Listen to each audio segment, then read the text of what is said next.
மாண்புமிகு பேரவைத் தலைவர் அவர்களே, உலகில் தான் உற்பத்தி செய்யும் பாலை தனது சந்ததிகளுக்கு மட்டுமின்றி மனிதர்கள் உள்ளிட்ட பிற ஜீவராசிகளுக்கும் வழங்கி உயிரை காக்கும் பசுவை தெய்வமாக போற்றி வளர்த்து வருவது நமது பாரம்பரியத்தின் சிறப்பு. இன்றைய அறிவியல் உலகில் 1 லிட்டர் பாலை உற்பத்தி செய்வதற்காக பசுவின் உடலில் சுமார் 500 லிட்டர் இரத்தம் சுத்திகரிக்கப்படுவதாக கூறப்படும் போது பசுவின் உழைப்பை எண்ணி வியக்க தோன்றுகிறது. தமிழ்நாட்டில் 8800 பால் கூட்டுறவு சங்கங்களில் உள்ள 3,16,000 பால் உற்பத்தியாளர்களிடமிருந்து தினசரி 34 லட்சம் லிட்டர் பால் கொள்முதல் செய்யப்பட்டு ஆவின் நிறுவனத்தின் மூலம் நாளொன்றுக்கு 31 லட்சம் லிட்டர் பால் நுகர்வோருக்கு விற்பனை செய்யப்பட்டு வருகிறது.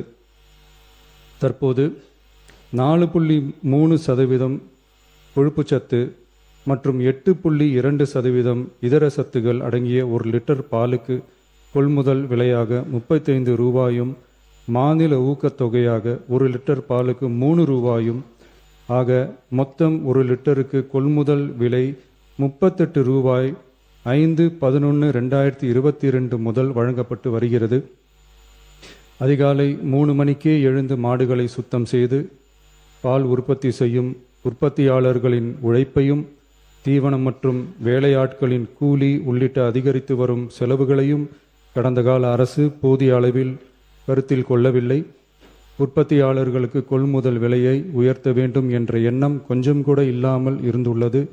கடந்த காலத்தில் கொள்முதல் விலை உரிய அளவில் உயர்த்தப்படாத நிலையில் நம் அரசு சந்தித்து வரும் அதிகப்படியான நிதி நெருக்கடியிலும் பால் உற்பத்தியாளர்களின் நலனையும் வாழ்வாதாரத்தையும் கருத்தில் கொண்டு அவர்களின் உன்னதமான உழைப்பிற்கு உரிய மதிப்பை வழங்கும் வகையில் கொள்முதல் விலையை உயர்த்துவது நமது அரசின் கடமையாகும்.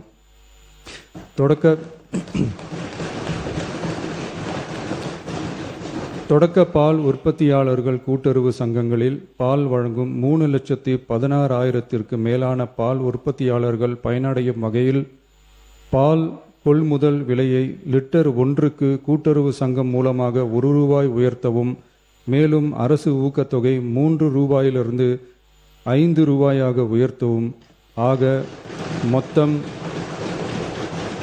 1 லிட்டர் கொள்முதல் விலை 38 ரூபாயிலிருந்து 41 ரூபாயாக உயர்த்த அரசு முடிவு செய்துள்ளது.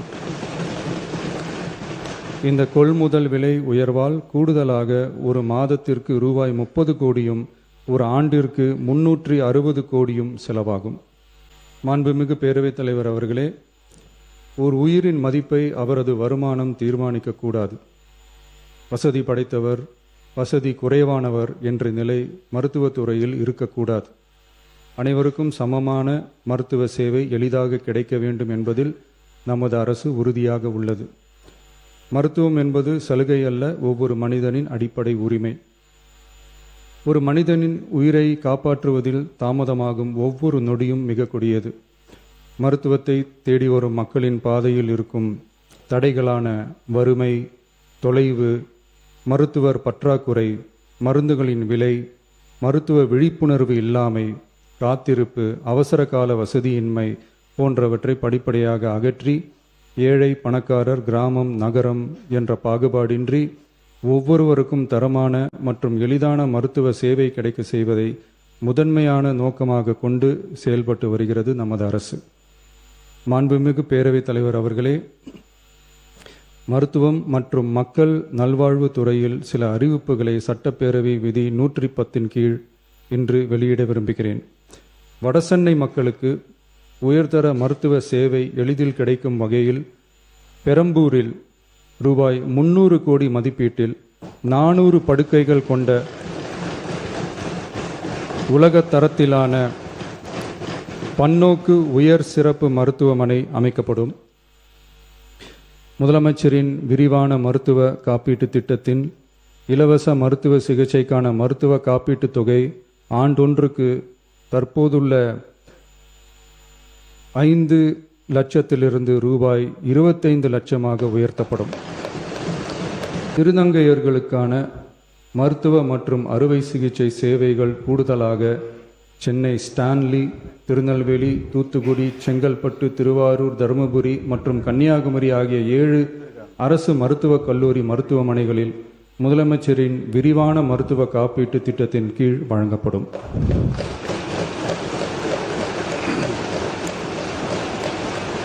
தமிழ்நாட்டில் 2014 ஆம் ஆண்டிற்கு பிறகு புதிய அரசு செவிலியர் கல்லூரிகள் தொடங்கப்படாத நிலையில் தரமான மருத்துவ சேவைக்கு தேவையான செவிலியர், மருந்தியல் மற்றும் துணை மருத்துவ பணியாளர்களை உருவாக்கும் வகையில் அரசு மருத்துவக் கல்லூரிகளில் ரூபாய் 351 கோடி மதிப்பீட்டில் கூடுதல் மாணவர் சேர்க்கை இடங்கள் உருவாக்கப்படும். 7 புதிய அரசு செவிலியர் கல்லூரிகள் தொடங்கப்பட்டு 660 பிஎஸ்சி செவிலியர் மாணாக்கர் இடங்கள் உருவாக்கப்பட்டு ஏற்கனவே உள்ள செவிலியர் கல்லூரிகள் மற்றும் செவிலியர் பள்ளிகளில் கூடுதலாக 1925 கூடுதல் மாணாக்கர் இடங்கள், எண்முறை மருத்துவம் உள்ளிட்ட 12 துணை மருத்துவ படிப்புகளில் 2778 மாணாக்கர் இடங்கள்,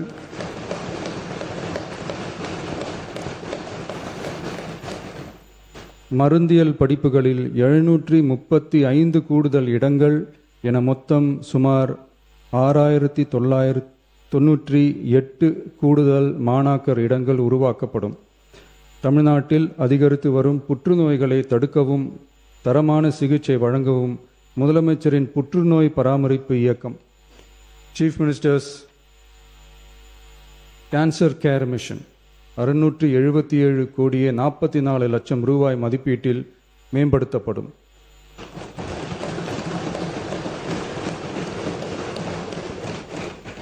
சென்னை ராஜீவ்காந்தி அரசு பொது மருத்துவமனையில் 471 கோடியே 80 லட்சம் ரூபாய் மதிப்பீட்டில் G+14 தளங்களுடன் ஒருங்கிணைந்த புற்றுநோய் சிகிச்சை பிரிவு அமைக்கப்படும். மேலும் 5 மண்டல புற்றுநோய் மையங்கள் regional cancer care centres Thanjavur, Coimbatore, Madurai, Tirunelveli மற்றும் விழுப்புரம் ஆகிய மருத்துவக் கல்லூரி மருத்துவமனைகளில் நிறுவப்படும். முதற்கட்டமாக மதுரை ராஜாஜி மருத்துவமனையில் ரூபாய் 84 கோடியில் G+8 தளங்களுடன் மண்டல புற்றுநோய் மையம் தொடங்கப்படும். ரோபாட்டிக் அறுவை சிகிச்சை லீனியர் ஆக்சிலரேட்டர் லீனாக், கதிர்வீச்சு, நவீன கருவிகள், இலக்கு மற்றும் நோய் எதிர்ப்பு சிகிச்சைகளுக்காக அரசு மருத்துவக் கல்லூரி மருத்துவமனைகளுக்கு 106 கோடியே 17 லட்சம் ரூபாய் வழங்கப்படும். மருத்துவர்களுக்கு பயிற்சியும் நோயாளிகளுக்கு ஊட்டச்சத்து ஆதரவும் 2 கோடியே 77 லட்சம் ரூபாய் அளிக்கப்படும். மேலும் தருமபுரி, விழுப்புரம், திருவண்ணாமலை, பெரம்பலூர் மற்றும் அரியலூர் ஆகிய மாவட்டங்களில் 1.22 லட்சம் பெண்களுக்கு 8 கோடியே 70 லட்சம் ரூபாய் மதிப்பீட்டில் HPV DNA பரிசோதனை மேற்கொள்ளப்படும்.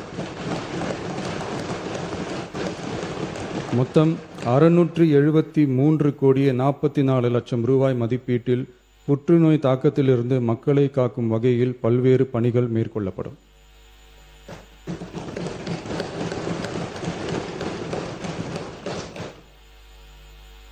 மாண்புமிகு பேரவைத் தலைவர் அவர்களே,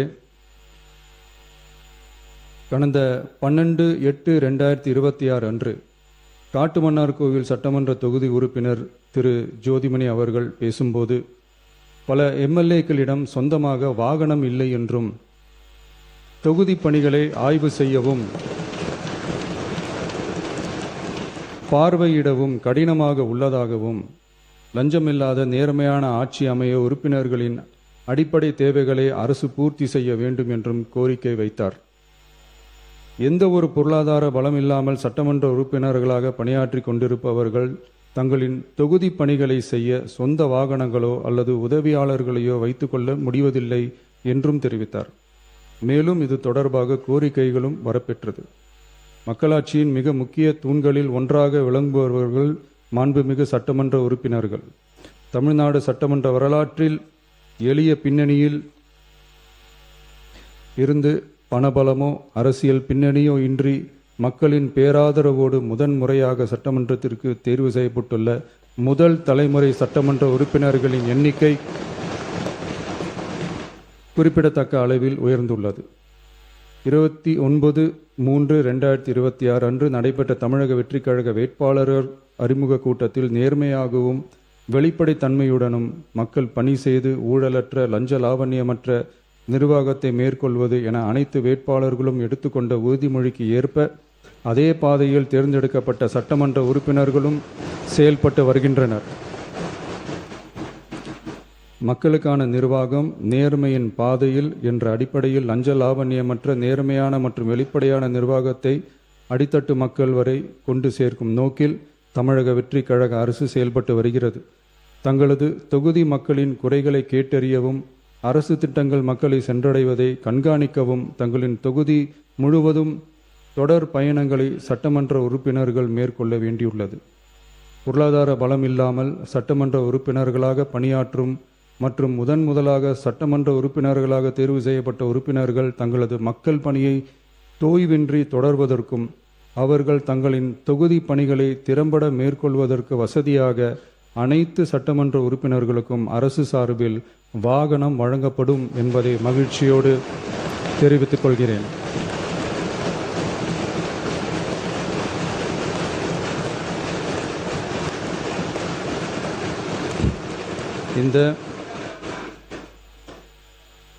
இந்த அறிவிப்பு சட்டமன்ற உறுப்பினர்கள் தங்களின் பயண தேவைகளுக்காக பிறரை சார்ந்து இருப்பதை தடுத்து அவர்கள் எவ்வித சமரசமும் இன்றி சுதந்திரமாகவும் நேர்மையாகவும் தங்களின் தொகுதிக்கு உட்பட்ட கிராமப்புற மற்றும் தொலைதூர பகுதிகளுக்கு எளிதாக பயணம் செய்து தொகுதி முழுவதும் உள்ள மக்களை நேரடியாக சந்தித்து அவர்களின் குறைகளுக்கு தீர்வு காண வழிவகுக்கும். அதோடு மட்டுமின்றி சட்டமன்ற உறுப்பினர்களின் பொருளாதார சுமையை குறைத்து கடைக்கோடி மக்களுக்கு லஞ்ச லாவண்யமற்ற நேர்மையான மற்றும் வெளிப்படையான நிர்வாகத்தை அளிக்கவும் உதவும்.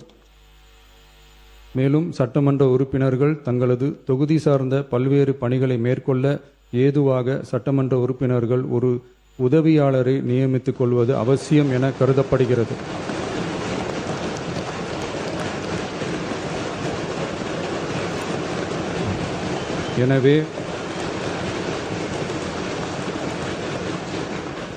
எனவே சட்டமன்ற உறுப்பினர்களுக்கு அரசு வாங்கி வழங்கும் வாகனத்தை பராமரிக்கும் விதமாக வாகனத்திற்கு ஓட்டுநர், எரிபொருள், வாகன பராமரிப்பு உள்ளிட்ட செலவினங்களுக்காக மாதந்தோறும் ரூபாய் 75,000 வாகனப்படியாகவும்